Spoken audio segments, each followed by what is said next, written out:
Hi everybody, welcome to week 6 of American Empire, US and the World.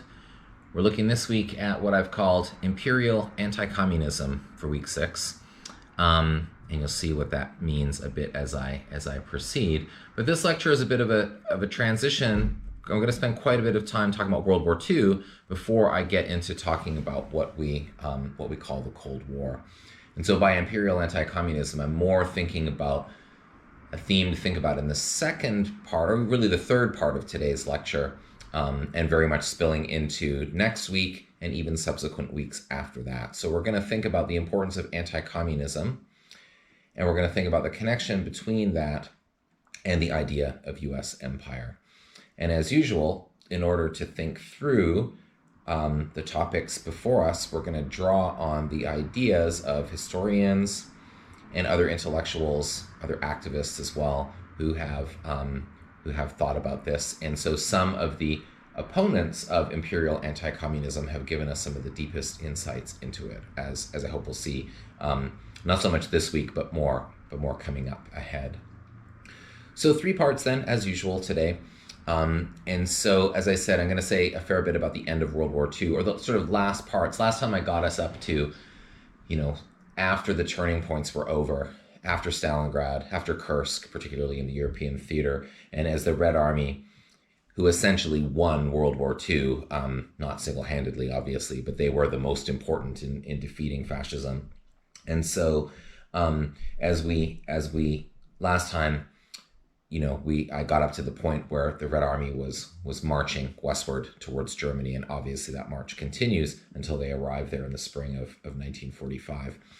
So we'll say more about that, the meanings of that, and then of course, also very important, the Pacific Theater as well. And for the United States, that's, Pearl Harbor obviously is the event that brought the United States formally into the war, makes the Pacific all the more important as well.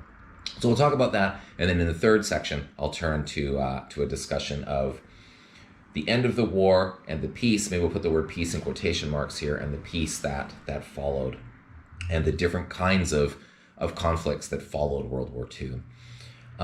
So for our walk today, it's a lovely late afternoon here. And so the jewelry quarter is going to be our walk for today, which is one of my favorite parts of town. I just love the look of it, so I'll enjoy that. Quite a bit of the way that I will get there, though, will retrace some of the steps of the walk that I did last time on the Soho Loop. So what I'll do is I'll skip that first part, and I'll begin the lecture at, well, you'll see in the video. I think I'll begin filming at the part where I'll split off to head towards the jewelry quarter off of the canal from part of the walk that I was on last time, so it's not just the same thing. So with that then, I will begin talking about defeating fascism in Europe, somewhere along the canal on the Soho Loop, headed towards the jewelry quarter very soon.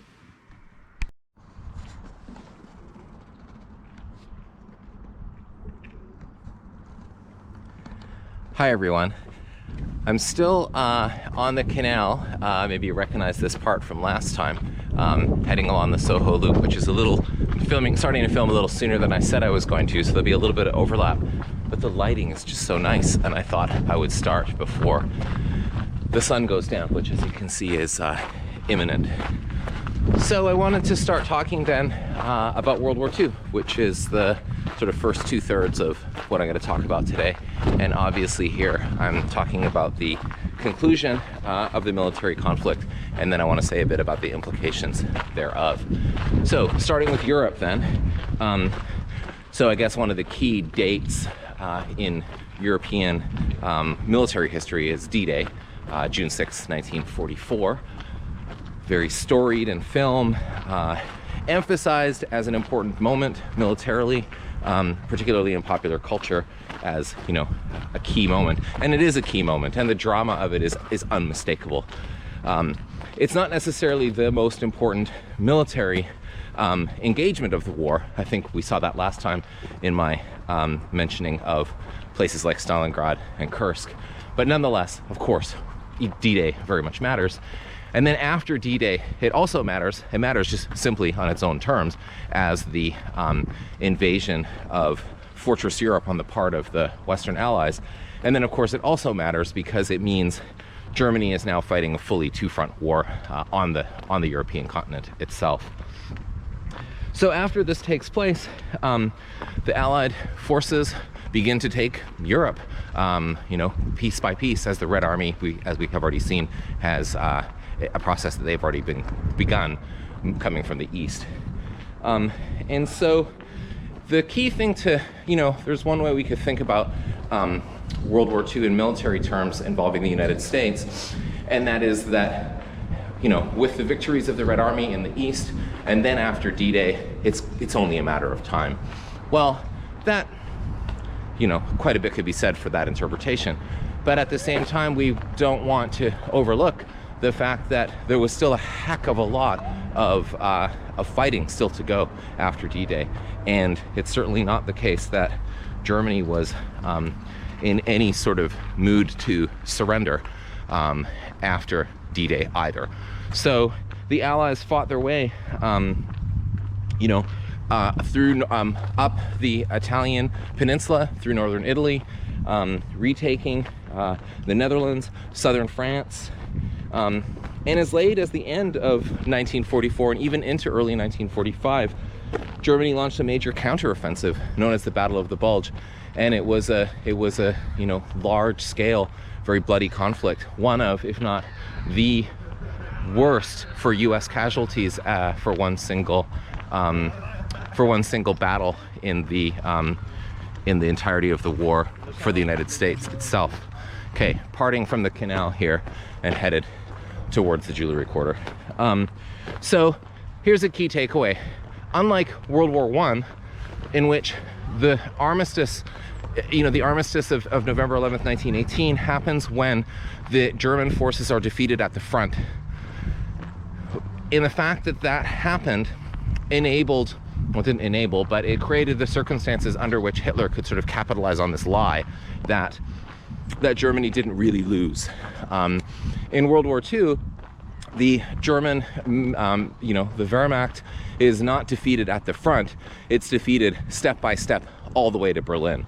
So an important difference between the end of World War I and the end of World War II is that at the end of World War II, no German could possibly imagine or could imagine that they had not lost, and no one could question this reality that was there for everyone to see. Okay, so this also means after the Allies do begin to, after D-Day, and then the sort of victory after victory, again, some very hard fought and hard won on the part of the Allies. But by 1945, by early 45, now it really is a matter of time, even though, of course, they will be fighting all the way until the end. So what this means then is, with the conclusion of the war in sight, the distrust among the Allies only sort of comes more to the fore, of course, because their common enemy is day by day in early 1945 on the on the verge of defeat, or it's very increasingly obvious that this is where everything is leading. So this raises questions about what U.S. foreign policy is going to be like in a world where fascism has been defeated, where the Soviet Union is obviously going to be a huge force to be reckoned with, and the other major imperial power of the era, of course, the British Empire and the French Empire, for that matter, even the Dutch Empire, actually are important in the years immediately after World War II. It raises the question of what U.S. foreign policy is going to look like in terms of this new landscape, where some of the key Western powers, key Western imperial powers, have been weakened. Okay, so we begin to see already in 1944 some of the post-war sort of political order and economic order take shape. Bretton Woods, the conference in New Hampshire in 1944, which establishes the World Bank and the International Monetary Fund, are crucial examples of this. So this is essentially, we might think of this as a moment in world history of the transfer from London to New York as the financial center, the financial capital of the world. Obviously, that's not something that happens just as a result of one conference, but we can think of this conference as a symbolic moment in that shift, and it's a really important one if we're thinking about the shift between British imperial power and ascendant U.S. financial imperial power as well. So the Bretton Woods Conference happens in 1944. The fate of Eastern Europe is a huge question in 1944 as well, and I should say just a few more words about that. I put up a slide of what Warsaw looked like after the final fighting was concluded. There was the uprising. There was the uprising in the ghetto against the Nazis. Jewish resistors fought with incredible bravery and with incredibly uneven, sort of odds against the Nazis. Ultimately lost, but also, held down some German forces while they did that. There was a second uprising, which happened a bit later. And this was an even more general sort of Polish uprising against the Nazis, as, very importantly, as the Red Army was approaching the outskirts of the city. So you may have thought, and they may have expected, some support here against the Nazis. But Stalin, in his own way, in his own ruthless way, took this as something of an opportunity to see put down and eliminated possible threats to the consolidation of communist rule in Poland after World War II. He orders the Red Army to stand at the edge of the city and sort of wait for the Nazis to do their work in crushing this second uprising in Warsaw. And then finally they roll through and take the city, and you can see by the slide what Moscow looked like, totally destroyed as a result of all of this heavy fighting. So this matters for the United States too, because Poland is symbolic in that September 1st, 1939 is where World War II sort of officially begins. It's also important for FDR because Polish Americans are a constituency of voters within the United States that he wants to take some account of. And he doesn't want to look as though he simply has abandoned Poland to its fate. That said, the United States is in no position to dictate terms or really do anything about what happens in Poland, and it's really it really is Stalin here who's able to call the shots, in ways that were obviously horrific for those who took the last opportunity to rise up against the Nazis before the Communist Army moved in. Okay. So this was sort of the backdrop then when the leaders, the big three, Churchill, Stalin, and Roosevelt, met at Yalta, a resort town in the southern Soviet Union on the Black Sea. And the story of FDR's, just simply the story of his travel to this conference is remarkable. He had to travel in an armored train to get to where he traveled across the Atlantic. He was brought by a series of planes to get near where the conference was, then finally traveled in a Jeep. It was a grueling and highly secret, obviously, him traveling through these areas that some of them were recently occupied by the Nazis, to have this conference with his two major counterparts. Now, when he got there, those who had met the U.S. president before were shocked at his appearance and his clearly ill health. He wasn't, he dies in April of 1945, so he's approaching his final months here, and so they meet. Roosevelt in something of a weakened state, but still there, very much conducting the affairs of the United States. So the talks get underway, and again, to emphasize this theme of the growing tensions between the powers becomes a bit more evident here, because they're now looking to a post-war future without their common enemy to, in some ways, hold them together. And the question of Germany was itself, what was going to happen to Germany once the war was concluded, was a very big issue. And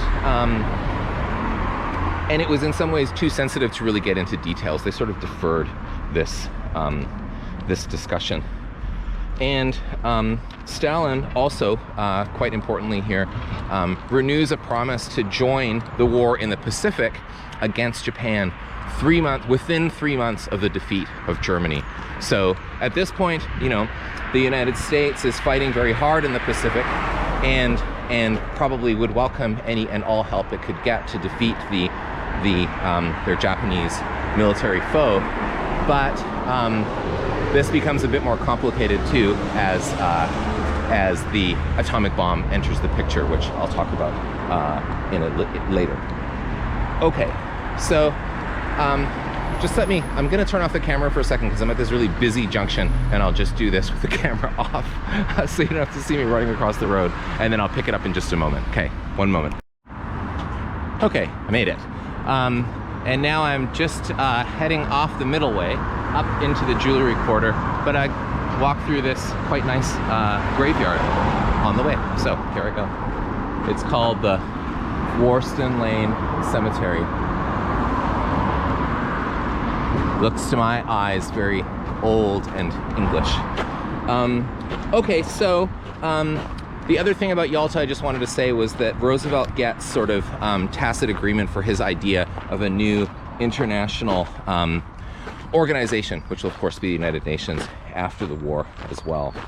But within, you know, just a couple of months of the Yalta Conference, both Roosevelt and of course by suicide Hitler dies, which, you know, is obviously a great transformation symbolically, and also obviously with both of those individuals, you know, their huge role in historical events leading up to April of 1945 is now concluded. And the Battle of Berlin, which again saw fierce fighting, I think, you know, some of you may know something about this, that sort of block by block all the way to the Reichstag, the Soviet army fights the remaining, you know, at this point, some of them children, among the last of the defenses, as Germany militarily and kind of in every sense sort of collapses at this point. So the war in Europe had then been decided, but of course it raised as many questions as it resolved. And another thing about the end of World War II that is just so important, and I just want to spend a minute on here, is the atrocities that the Allied victory in Europe revealed. Obviously, they were being revealed to some, and others knew about them. Of course, first and foremost, those who had been killed. 6 million Jewish Europeans murdered in camps, gays and lesbians, Roma, others disabled, you know, the array of groups and individuals, communists that were murdered, and the scale and scope and horror of it, you know, was now there for all to see. And, you know, I mentioned this before, that eugenic racism was mainstream, you know, mainstream science in the late 19th and early 20th century. And in some ways, this was also a revelation of just the extent to which that kind of racism and that kind of thinking could lead. So again, you know, this was coordinated, this was deliberate, this was carried out in ways that the Nazi command at the kind of infamous Wannsee Conference, as one example, directly and deliberately carried out with increasingly efficient means of these large-scale murders. In Eastern Europe, during the Nazi occupation of the Soviet Union, where some of this was at its worst, it's also the case that firing squads and mass shootings were also the ways in which many were killed, and then of course ultimately the gas chambers at places like Auschwitz. And I know you know something about this already, everyone does, but it's just it just always bears our reflection and thinking about. I have to say, I still, I still keep thinking about the person at the January 6th insurrection who was wearing the Auschwitz sweatshirt. It's just so totally appalling. One of Donald Trump's supporters there, and maybe not the only one that I saw in amongst the images, and maybe you did too. And so thinking about, just at this moment of the course, just how important it is for us to remember this this event, this series of events, and then of course, we're also going to think about what this means in terms of the history of racism. It certainly doesn't mean the end of the history of racism, but it's a significant event within it, and it's just one that I just want us to keep in mind.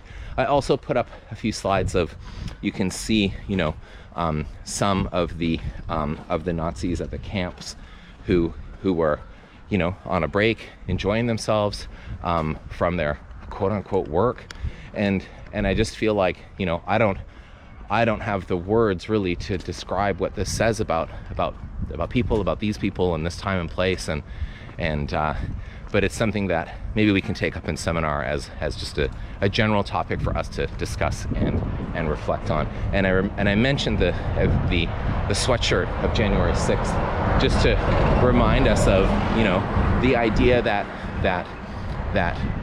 not everyone views this necessarily as the horrific crime that it was. Just further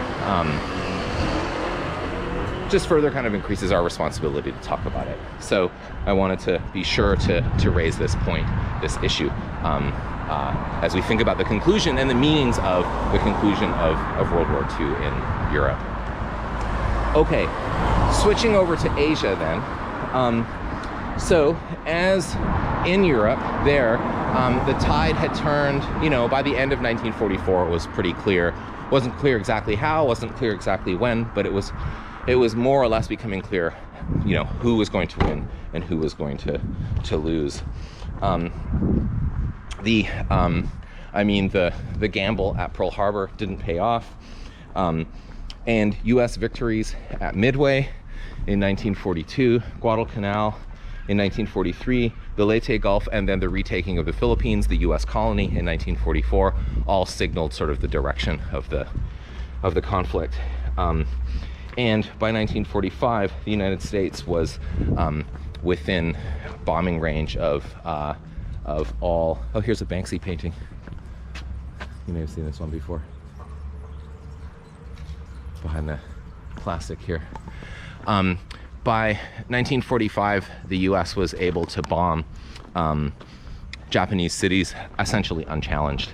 The Japanese Air Force was not really a major threat for the U.S. Air Force to contend with, and so their ability to bomb cities sort of at will was essentially total. So then the other part of what was happening here militarily was the island hopping campaign and the capturing of these different islands in the Pacific. Iwo Jima, also known as Sulphur Island, was one of the most well-known, and so the U.S. Admiral Chester Nimitz was set on capturing this island in order to deprive Japan of a strategic airfield. This is one of the key reasons. And it was kind of the last sort of outpost in the outer limits of defense of Japan itself.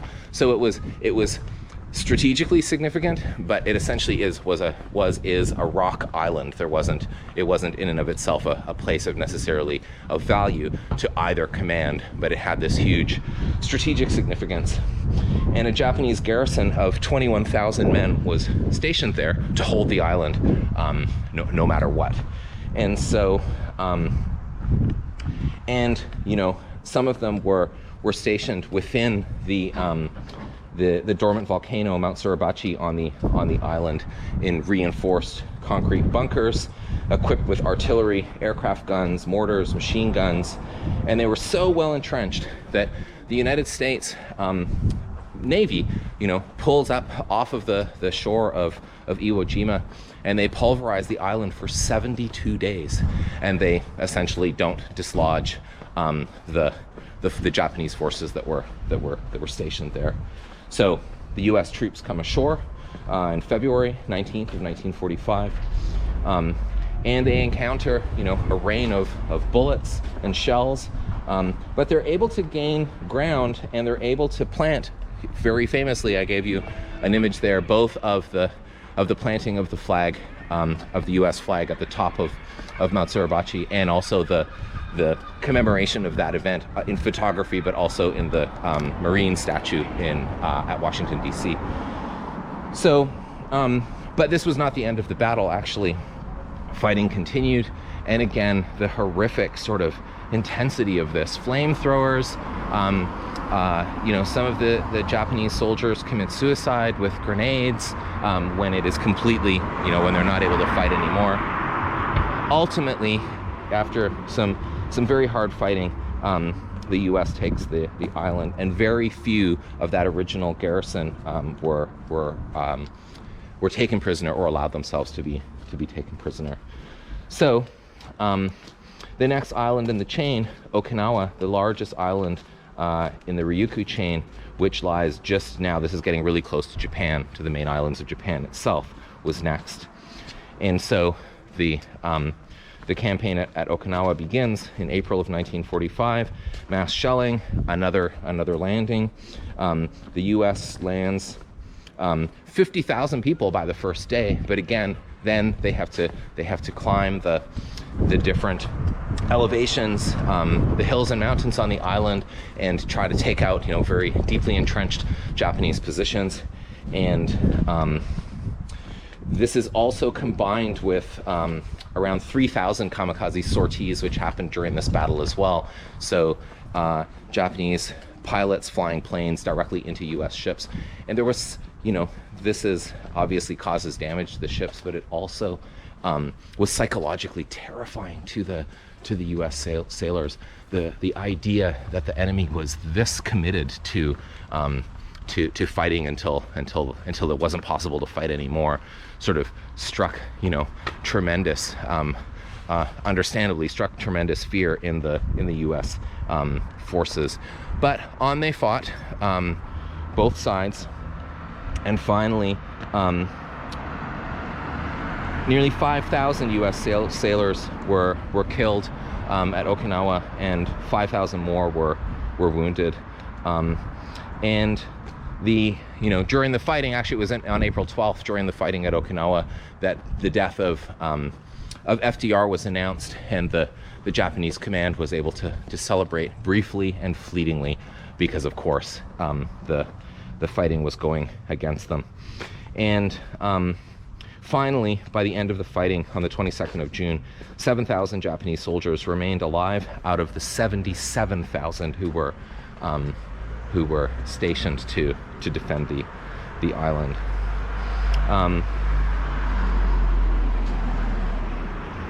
In fact, actually, the number of U.S. losses was even larger. It was sorry, I have my statistics a bit wrong there. I see, it was the kamikaze attacks that killed nearly 5,000 sailors, but at Okinawa itself, over 7,000, almost 8,000 U.S. troops were killed, a considerable loss.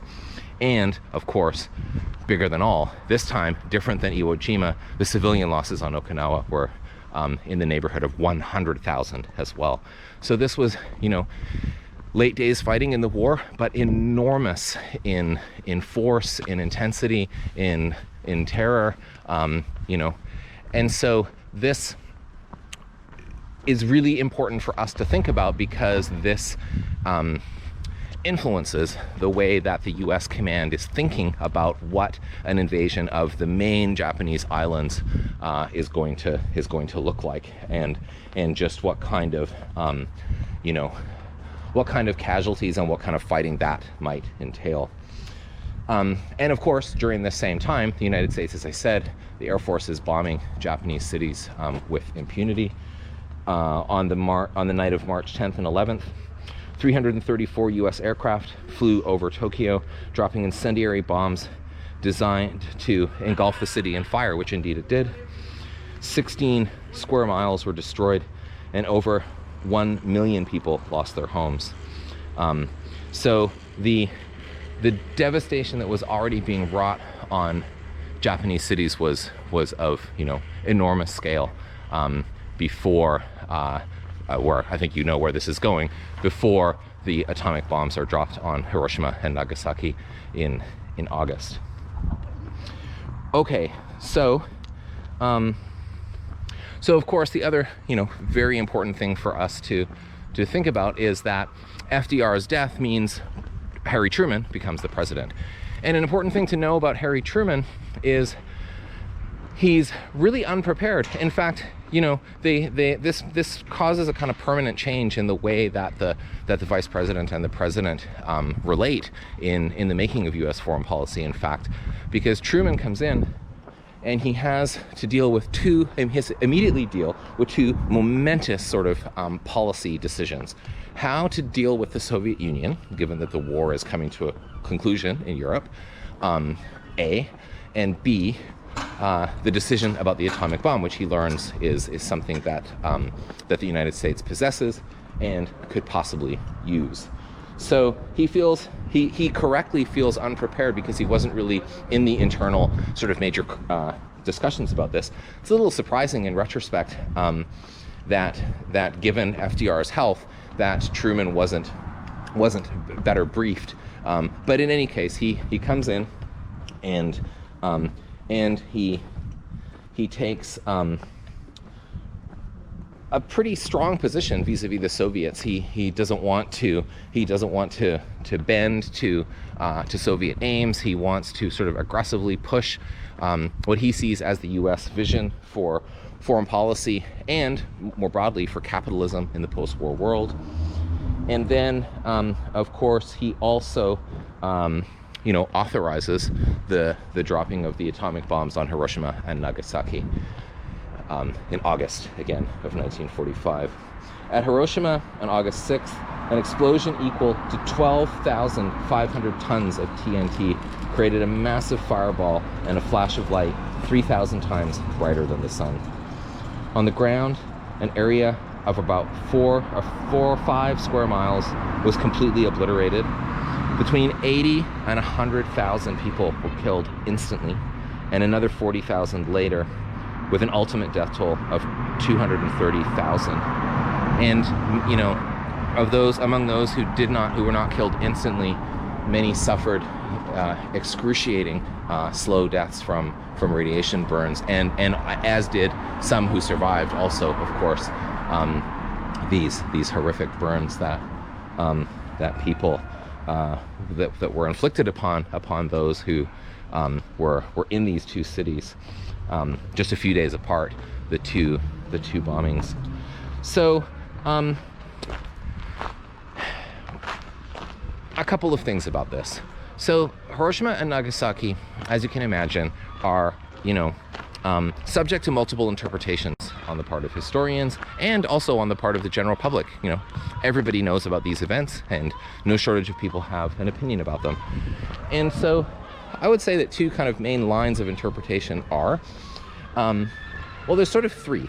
One is the sort of official US version, which says that this was a decision made to save lives. After Iwo Jima and Okinawa, it was clear that any kind of land invasion of Honshu, of the main Japanese island, would result in enormous casualties. And the argument is, of course, about US casualties, but it even is extended to Japanese as well. That more Japanese people would have died in the course of a land invasion and occupation than the dropping of these two bombs. That's one. The other major interpretation is actually, given US air superiority, given what had already happened in terms of the firebombing of Tokyo, the the United States possessed, they fully possessed the means to bring about a surrender, and there even was some kind of low-frequency diplomatic sort of sounds about this as well. Meaning then that, in fact, from this point of view, the dropping of the atomic bombs actually had less to do with Japan than it had to do with the Soviet Union. And what this was a demonstration of power. It was a demonstration of technological know-how. It was a demonstration that the United States had this bomb, this unprecedented weapon, that it worked, that they would use it, and that the United States was willing to use it on largely civilian populations. So this was meant from, another point of view, as not a benign or benevolent kind of life-saving move, but in fact actually a much more realpolitik demonstration of U.S. power, announcing to the Soviet Union that the United States would be this, force to be very much reckoned with after World War II. Now, the historian Toshi Hasegawa has also kind of put forward something of a third, it's not quite as stark as the other two, but a very interesting and important interpretation of these events as well. And what he did was to pay more attention, not so much to, yes, he paid a lot of attention to what was happening in terms of US decisions, but he paid more attention to what was happening in Japan and in the Soviet Union as well. And so he also comes to the conclusion that it just sort of shifts it doesn't really decide one way or another necessarily on that debate, but just shifts our focus a bit to think about how actually from the point of view of the Japanese decision makers at this point, the threat of Soviet communist occupation was actually what worried them most, even more than the threat of the atomic bombs. So it might also be the case that Japanese surrender wasn't necessarily the direct result of these bombs as much as, or maybe adjacent to, this other cause of the fact that even though they had fought so hard against one another, going back to Pearl Harbor, the fact that Japan would rather surrender to the United States than to the Soviet Union is another kind of factor to think about, that those first two theories don't really account for as much, because they're more just sort of US focused. Okay, so in any case, this is yet another demonstration of US power for whatever reason you want to sort of think about in terms of why this might have taken place. But it's certainly one thing that's not in debate, is it was an announcement of the tremendous and unprecedented power of the US coming out of World War II. And the atomic bombs are not the only indicator of this. There was a much U.S. economic power is obviously the other aspect of this. The United States is more or less unscathed militarily, like in terms of attacks on the U.S. or bombings. There's Pearl Harbor, of course, but it's essentially unscathed. And obviously the most opposite to this we can imagine is the state of the Soviet Union. And I put up some slides there too about Stalingrad after the war, and just how thoroughly destroyed.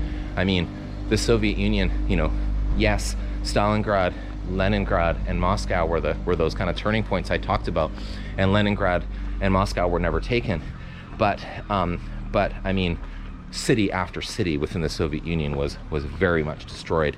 Countless millions of Soviet citizens had been killed under Nazi occupation. Soviet, manufacturing ability, and I mean, psychological trauma. There's just so many different things to think about. So the United States really comes out of World War II. This is my main point here. The United States comes out of World War II, as a kind of unprecedented superpower. And the Soviet Union also emerges from World War II as an important force. Obviously, the Red Army occupying Eastern Europe, and then by May of 1945, all the way to Berlin. But they're also in pretty different sort of states as they emerge into the post-war world. Okay, so with that, See how nice the jewelry quarter is? It's very pleasant to be walking through here. So quiet too. There's nice, well, you probably all know this, nice restaurants and cafes and pubs and stuff in this area, but sadly they're still all closed. Okay, let me pause for a second, and I will pick this back up with some comments on the transition from war to peace in 1945. Back in a second. Okay, back again for the third and final part of lecture today. So moving from, again, war to peace here, and we might think about peace in something of quotation marks because of the other kinds of conflicts that come after World War II. So there's let me say the two kind of key points I really want to emphasize here in this part of lecture. The first is that World War II ends and is replaced by two other significant conflicts.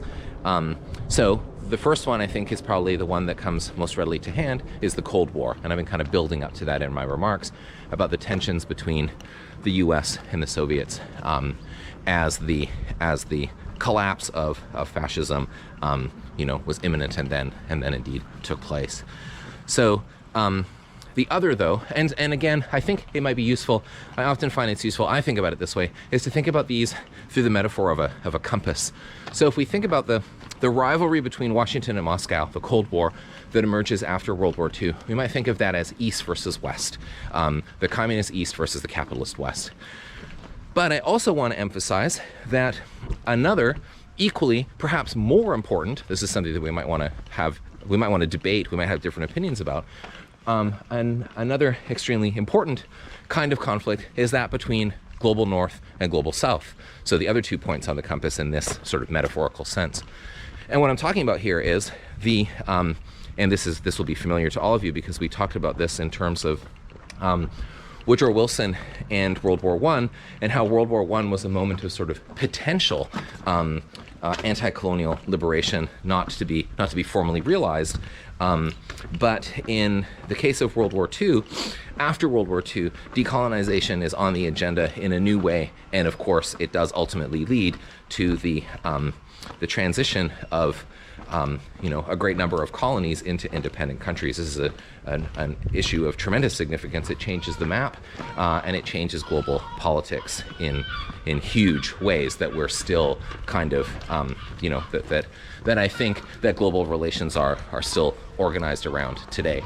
So in terms of that North-South conflict, we're going to want to think about the typical historian's question about changes and continuities. Formal decolonization brings about independent countries. But imperial power is also a continuity, and U.S. imperial power in the form of what we might call neocolonialism, which we'll say more about later, is something that we're going to want to think about here as well. Okay, so that's the first point. The World War II is sort of replaced by two significant other kinds of larger global conflicts.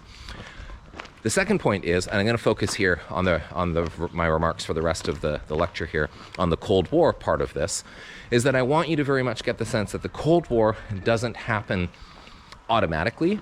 It doesn't happen even quickly, and it takes a while for people to even become sort of convinced to even think about the fact that this is happening at all. That the Cold War is the reality around which people think. In which people think about global geopolitics. It takes quite a while to get sort of established as an idea. For our purposes, I'll say that it's established by this point in most people's minds. But what I'm going to do is sort of run through some events. The first, more of them next time, but the first few this time, that will ultimately get us up to 1961, when the Berlin Wall is put up, and the Berlin Wall as such a key symbol of the Cold War in the city where in some ways the Cold War begins at the end of World War II, is sort of a physical marker that we might want to think of as something that makes by then the Cold War seems like a permanent kind of reality. But my point here is that it takes a number of steps and a number of events for that reality to actually be sort of operating in most people's minds. Okay, so with that then. So the U.S. Army and the Red Army meet at the Elbe River at the end of World War II. And they meet as friends, they meet as allies, they meet as victors. They share cigarettes and vodka, and they celebrate, as no doubt they would, the victory over, their horrible foe. So this is where it kind of begins. But of course, again, that mistrust and suspicion and competing economic and geopolitical interests lead to, an intensifying kind of rivalry and conflict between the US and the USSR. And we might ask ourselves, I put some points about this on a slide, we might ask ourselves, about communism as formal capital C communism, Stalinism in this case, is not exactly known as a sort of ideology of freedom. And that's partly because most of us have come to understand that ideology from a position of its opposite, obviously, within capitalist countries. But it's also because Stalinism really did entail tremendous unfreedom and repression and oppression and murder and starvation of Soviet citizens and others under communist rule. So this might lead us to think, well, then the only way that Stalin could impose any kind of communist rule in Eastern Europe would be through the imposition of the Red Army. But we also want to think about the actual kind of forms of legitimacy that Soviet-led communism indeed had after World War II. So I put those on the slide. You can have a look at those. Some of it involves the presence of communists within the resistance in various countries under Nazi occupation. The fact that the Soviet Union was so central in the military defeat of the Nazis is another, major part of it. The crisis of capitalism from the 1930s is not that far away in people's sort of collective memory, and so there still are questions about capitalism as necessarily the best system. And with Marxism as a sort of tool of critique of capitalism remains, very much a live sort of body of thought that people are working with and adhering to at this time as well. So actually what you have is, in countries, particularly Italy and France, you have large communist parties operating, and sometimes even within potential reach of overall electoral victory. Italy in 1948 is probably the best example of this. So the point being that from the point of view of the West, yes, this is a question of politics, of military sort of maneuvers or potential military conflict, but it's also hugely an ideological contest. And it's not a one-sided ideological contest. Marxism and Soviet communism holds appeal for some people for some reasons, right? Just like we can think about, critiques we may have of Western capitalism, of imperialism, of the relationship between racism and capitalism that we've talked about the settler, colonial, and genocidal foundations of the United States. Those exist, while at the same time, U.S.-led capitalism is also a popular and viable ideology for many as well. So there's some contradictions to think through here. But I mostly just want to, sort of emphasize that Soviet communism is not only imposed through force, though that happens as well. Okay, now I think I can go this way. I think I've exited the jewelry recorder by this point, and I'm kind of headed back towards the canal up here, which I can't remember which one this one is, but anyways, I'll walk and we'll see. Okay, so the United States then emerges from the war as a, I said, with unprecedented power, but also, facing certain challenges. Again, one of the main goals is to get Western Europe back up and running, to be able to engage in capitalist relations of trade with the United States, and to be ideologically and politically on the side of the U.S. as well. So there are certain challenges that the U.S. government faces at this time as well. And some of this comes to light at the Potsdam Conference. So Potsdam is a suburb of Berlin, and here we have the big three again. Though this time, well, Stalin, of course, is there at the beginning and the end of this conference. Churchill is voted out of office, so Clement Attlee is there representing Britain.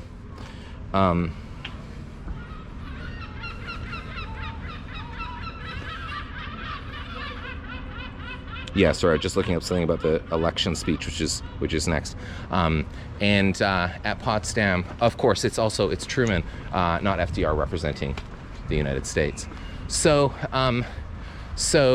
the key thing, right, that I wanted to say here was Potsdam is also where Truman tells Stalin about the atomic bomb. It's also possible that Stalin already knew about this from his own spies at this point. In any case, the tensions are there, but there is a decision to demilitarize Germany and divide it into 4 zones. So the election speech, I just don't want to go into too much detail about this, but I'll say that, first of all, there were elections in the Soviet Union. There were not multiple candidates, so it seems kind of like a bit of a farce.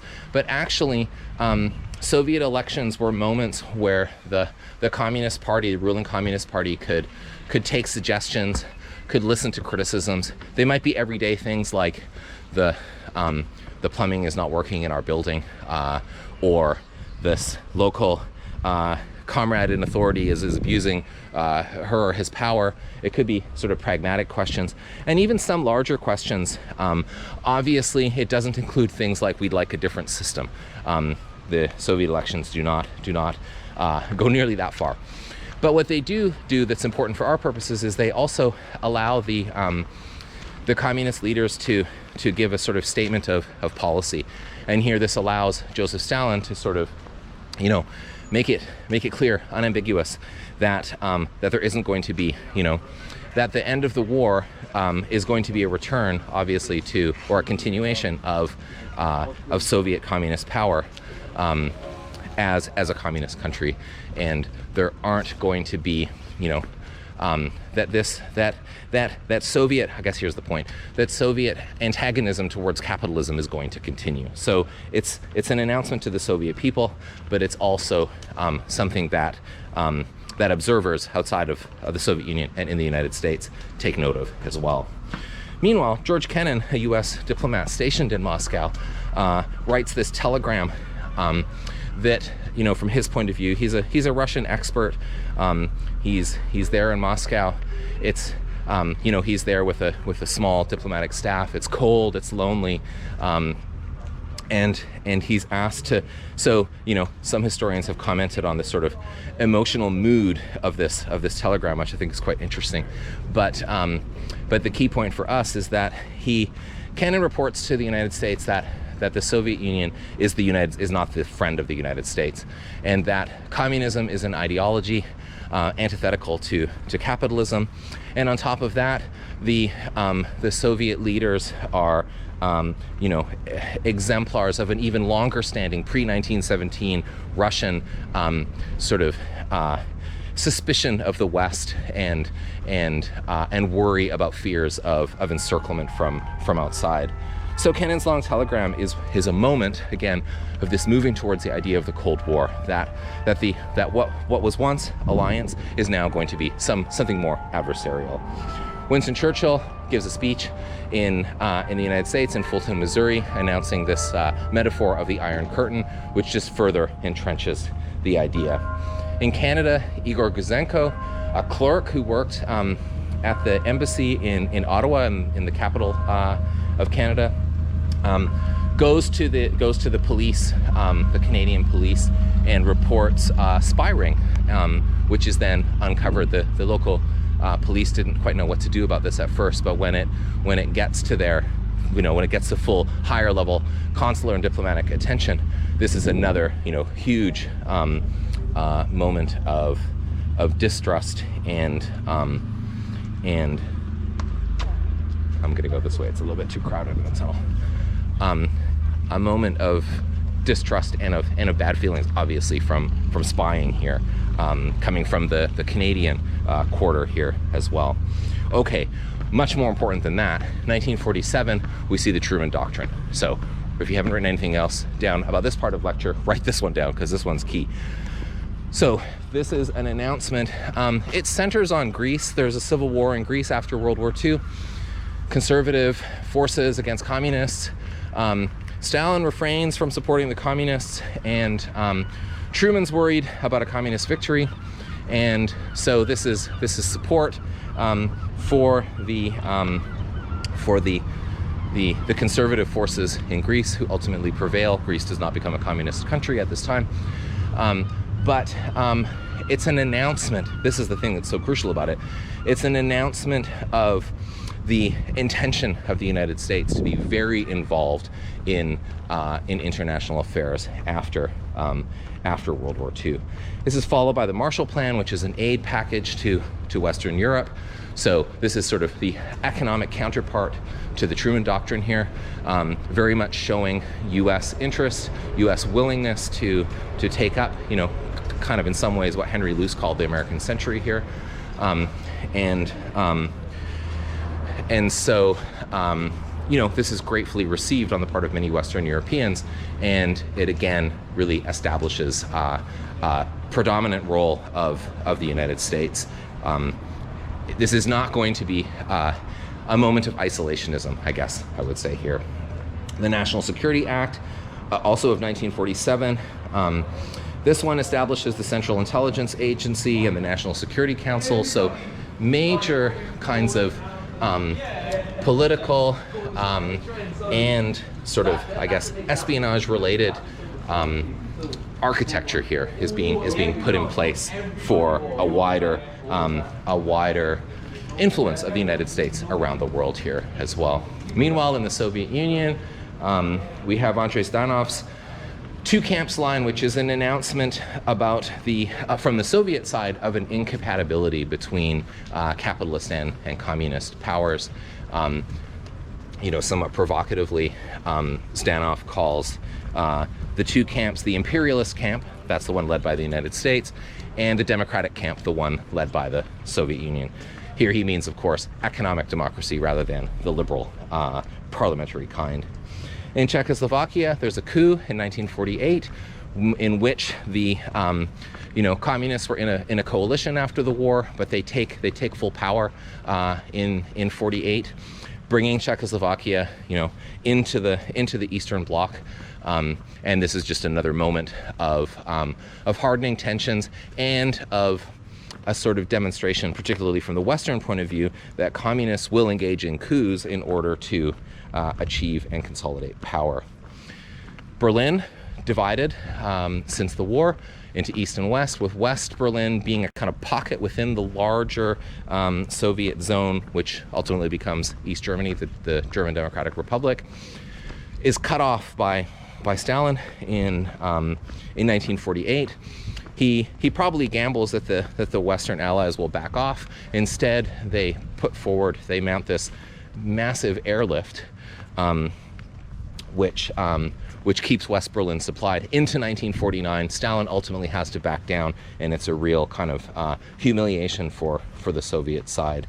NATO, the North Atlantic Treaty Organization, a military alliance on the West, among the Western powers led by the United States, comes out of the sort of the aftermath of the Berlin blockade. So now we have a military alliance, just that much more of an announcement of the rivalry, the intensifying rivalry between the two sides.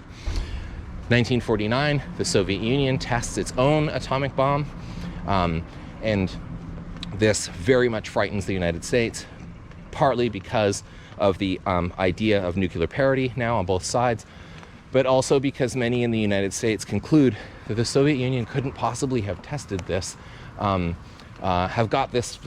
sort of advanced this far in terms of their own science on this question without having engaged in espionage. So it raises this issue of spying again all the more.